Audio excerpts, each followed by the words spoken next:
Nasa linya naman ngayon, baby girl, si Direktor Teresito Bacolcol ng PHIVOLCS dahil nga po sa Bulkang Kanlaon na kahapon umabot ang abo nito hanggang dyan sa Sugbo. Eto na nga po, Direktor Teresito Bacolcol. Magandang umaga, sir. Yes, ma'am and sir. Magandang umaga din po sa inyo. Yes po, Direktor. Umabot nga po hanggang Cebu itong ashfall, no, kung tawagin natin. Dahil po dito sa eruption na nangyari kahapon, dyan po sa Bulkang Kanlaon. Alert level 2 po ang inilabas. Sa ngayon po, kumusta na yung assessment ninyo? Paano po ba? Paano natin i-describe yung nangyaring eruption din? Malakas po ba yun? Kaya umabot hanggang sa Cebu yung ashfall? Malakas yung, well, it's moderately explosive eruption, pero ang factor kung bakit umabot sa Cebu ay katulad ng sinabi ng ating kaibigan sa Pag-asa, coming from the west yung hangin and towards the east. So, kaya umabot doon sa Cebu. Dahil sa habagat, oh, oo. yes, that's right. Yung ibang naman, yung ibang moderately explosive eruption natin na nangyari previously, in fact, pang-apat na to this year, towards the west naman and southwest. So, basically, ang factor nito is yung hangin kaya umabot sa Cebu. Oo, so it's because of the weather, habagat. Tsaka dahil po dito That's kay right, Bagyong that's Inday.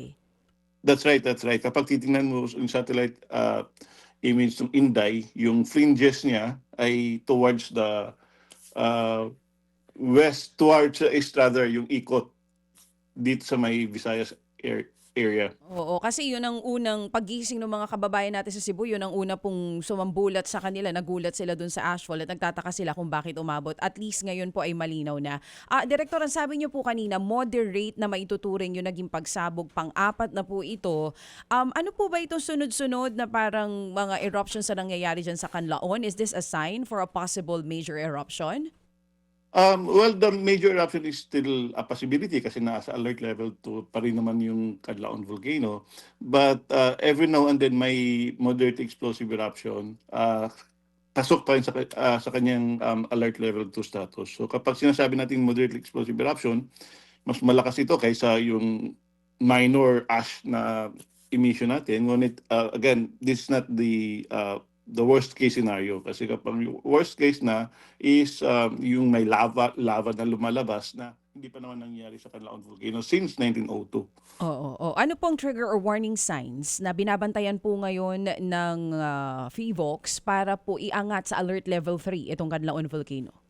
Okay, so tinitingnan natin yung holistic, yung lahat ng kabuuang kondisyon ng bulkan.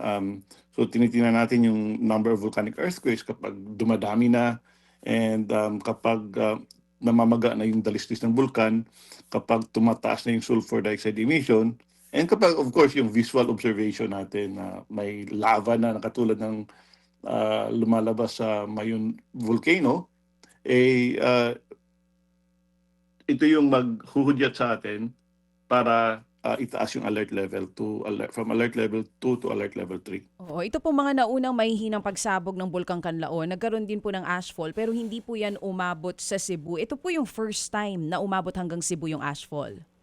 Yes po, as I've mentioned, yung lahat ng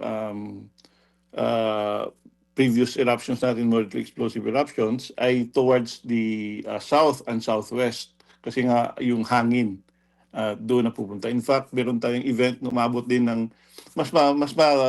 kung titingnan natin yung distance, mas mahaba pa or mas malayo pa kaysa yung sa Cebu. Kasi yung sa Cebu ngayon,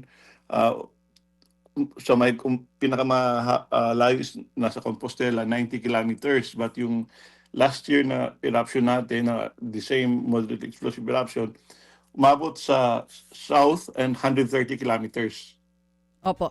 Direktor, ngayon po kasi may banta po itong si Bagyong Inday. Ano po ang panganib kung sakaling may ashfall tapos sumabay po yung malakas na buhos ng ulan? Kapag may ashfall and malakas yung buhos ng ulan, basically ang mangyari dito ay pwede magkaroon ng lahar doon sa yung may mga naipon tayo ng mga abo sa dalisdis ng bulkan, pwede itong ma-remobilize. Hindi lamang abo, may mga bato na rin dyan sa dalisdis ng Canlaon volcano, pwede ito mag-generate ng lahar. So kapag may continuous rainfall and malakas, torrential and continuous, pwedeng magdulot ito ng pagulan. ng lahar. Sa ngayon po kasi tama nasa 4-kilometer permanent danger zone po ang ipinatutupad ng LGU dahil po sa alert level 2. Dahil po ba dito sa Bagyong Inday, is there a chance na mas lumawak po ito? Hindi. Ini-extend natin yung alert, yung permanent danger zone kapag may activity yung bulkan, kapag nag-escalate farther yung mga parameters natin, nakikita natin increasing yung trend, yun yung reason natin kung i-extend natin yung danger zone. Opo. Hindi dahil sa bagyo, but again, pwedeng magkaroon ng lahar. So ang advisory natin is kahit you are living beyond the 4-kilometer permanent danger zone, kung nakatira ka naman sa malapit sa ilog, kung saan yung pinagmulan ng ilog ay galing pa sa dalisdis ng bulkan, pwede nating mag-recommend tayo na mag-evacuate sila kahit nakatira sila beyond the 4-kilometer permanent danger zone kasi malapit sila sa ilog, and yung ilog pwedeng pagdaanan ng lahar. Yes po. Sir, last na lang po, safety advice para po sa lahat ng mga residente po ng Negros Island at Cebu ngayon na baka ay nakakaranas pa rin po ng ashfall at may posibilidad na sa mga susunod na araw ay posibleng makaranas pa rin ito. Okay, so sa ating mga kababayan sa paligid ng Canlaon Volcano, again, manatiling kalmado, ngunit maging vigilant pa rin. So bagamat tapos na yung eruption kahapon, pwede pa itong maulit. Kaya paalala natin ay huwag pumasok inside the 4-kilometer permanent danger zone kasi anytime pwede mangyari ulit yung mangyari kahapon. And kung may ashfall sa inyong lugar, sundin natin ang health precautions upang maprotektahan natin yung ating kalusugan. So, ibig sabihin, magsuot po tayo ng face mask N95 kung maaari. Kung wala, surgical mask will do.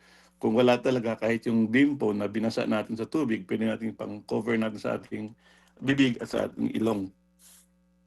Okay, sige po. So, Director, marami pong salamat sa inyo pong panahon na binigay po sa aming programa. Maraming salamat din po. Thank you. Ating pong katuwang para po sa pagbibigay po ng tamang informasyon at babala ang Direktor mismo ng FIVOLCS, si Direktor Teresito Bacolcol. Mga kapatid, patuloy po kayong tumutok sa 105.9 True FM para sa totoong balita, impormasyon, music and entertainment. Mag-subscribe sa aming YouTube channel at podcast at sundan nyo kami sa Facebook, Instagram, X at TikTok sa True Network PH. Bisitahin din po ang aming official website, truefm.ph. At panoorin din kami sa True TV Signal, Channel 19. Kami po ang 105.9 True FM. Laging true sa'yo, kapatid.